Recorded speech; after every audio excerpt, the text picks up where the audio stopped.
নীড় ছোট, ক্ষতি নেই, আকাশ তো বড়। হেমন বলা কামড়, অজানা রাভানে চঞ্চল পাখা মেলে ধরো। নীড় ছোট, ক্ষতি নেই, আকাশ তো বড়।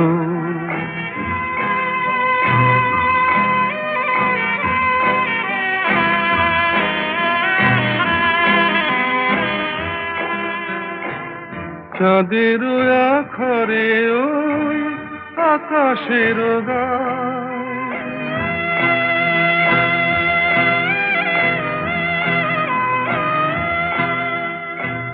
চাঁদের আখরে ওই আকাশের গায় যেন পালক